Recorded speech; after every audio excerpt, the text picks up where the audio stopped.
One of the most memorable FA Cup games this century occurred in 2006, when Liverpool beat Luton Town 5-3 at Kenilworth Road in the third round. It also provided a financial windfall for one fan, whose dream quite literally came true and won him £25,000 as a result. In an absorbing match, Luton Town, then a championship side, looked set to create a massive FA Cup shock when they went 3-1 up in the 56th minute. However, Liverpool then produced a remarkable comeback of their own to go 4-3 in front. The game's most iconic moment came in stoppage time though, as Luton Town, chasing an equaliser, pushed their own goalkeeper into the Liverpool half. However, their late attack broke down and the ball fell to Xabi Alonso. Despite the Spaniard being well inside his own half, Alonso launched the ball up the other end with cool accuracy and saw the ball roll into the net from all of 70 yards. It wrapped up a 5-3 victory for Liverpool, and whilst the Reds fans joyously celebrated behind the goal, nobody was celebrating more than Adrian Hayward, a 42-year-old father of two who was watching the match at home.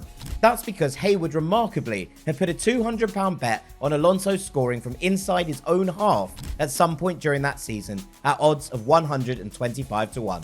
It seems a strange bet to put on, and Hayward admitted it was a much bigger bet than he'd ever previously put on, but as he explained to the BBC a few days after the goal, he had a feeling about it. He added, "I was watching the Luton match on TV with my family and I saw the keeper off his line. I was shouting, 'Shoot!' and he did. It seemed to take an age to hit the back of the net, but when it did, I just went berserk." The bookmaker who took the bet, Paddy Power, said that when Hayward placed the bet, they thought it was the easiest £200 they had ever made.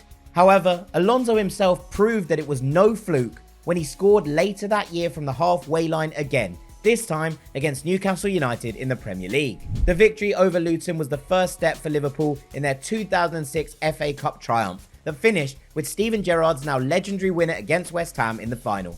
Meanwhile, a series of financial disasters would see Luton Town become a non-league team by 2009, only for the club to then embark on a remarkable redemption story which has seen them climb all the way back up to the Premier League. Alonso, meanwhile, has gone from being one of the classiest players in the world to one of the most exciting managers. He's currently the manager of Bayer Leverkusen, but has been tipped as a future manager for one of his former clubs, Liverpool, Real Madrid or Bayern Munich.